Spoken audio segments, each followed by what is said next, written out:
欢迎收听6月22号的迦南之声，我是世切牧师，大家平安。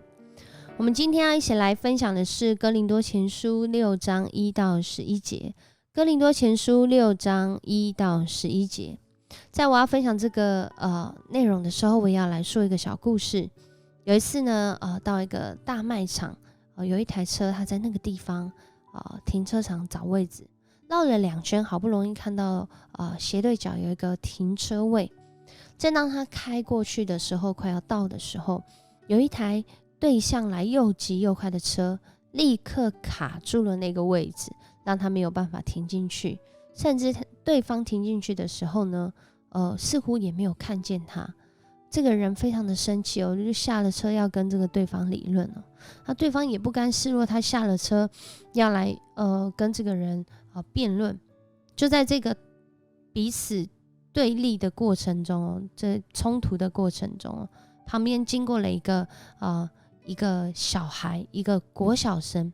他们吵到一半就告诉那个小孩，就找那个小孩说，来，你来评评理，这个位置到底是谁可以停的？刚刚我先到的另外一个人说，没有，我根本没看到你我看到位置我就停进去，怎么会有什么先到后到呢？谁先停到不就是谁先到吗？在今天这段的经文当中呢，好像就在讲这样的一个情况而且我刚刚有说他们找来评评理的是一个国小生，这不是在歧视国小生，而是在我们生活当中，当我们生活里面发生这些纠纷纷争的时候，你真的会找一个国小生来替你评理或做判断吗？其实我们大部分应该不会吧。在今天的经文里面就说到，哥林多教会的信徒们，他们虽然信了主，但是仍然以那个不信主的生活方式，还没有在信仰中长大成熟的方式来解决生活中的纷争。在这里保罗提出了几个点。第一个点是，就个人来说，我们信主之后是要学像耶稣基督，是要在信仰当中长大成熟。而这个长大成熟不只是指我们的价值观，更是指我们处事的方式跟态度，是用一个从神的教导来去做处理问题的原则还有归纳，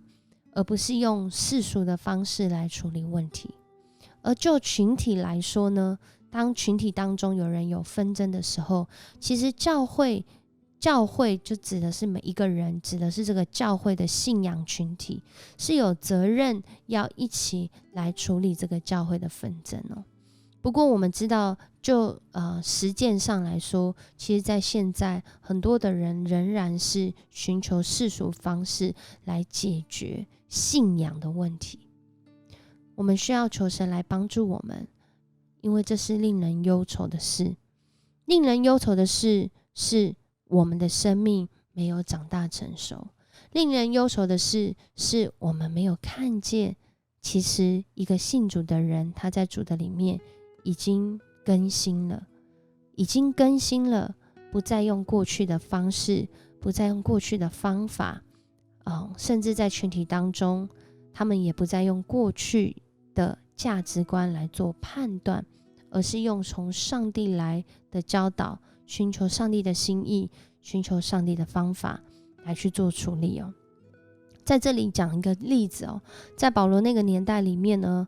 特别哥林多教会，他们也是深受罗马文化的影响。在那个时候的人呢，非常讲究法律，遇到一些小问题，他们就要上法庭，用法律的方式来解决。其实在这里保罗所提到的是信主的人，其实我们更知道什么是我们生命中要去计较的。信主的人更是知道，在我们生命中其实有很多是源自于我们的罪性，人性的软弱，所以我们不能够和好，不能够饶恕。在这里保罗并不是要控告哥林多教会，而是要哥林多教会再次来省视我们当中，或许过去我们活在那个旧的样式，或活在那个还没有信主、还没有长大的样式里面。可是今天我们已经被洗净了，我们已经被上帝圣化了，被分别是属于上帝的了。而且他已经借着主耶稣基督的名和上帝的灵，让我们可以跟上帝和好了。所以在这里保罗也提醒我们，是不是在我们的纷争当中，在我们彼此不同的冲突当中，我们要先寻求的是上帝他的心意，他的看法，上帝他的带领。而在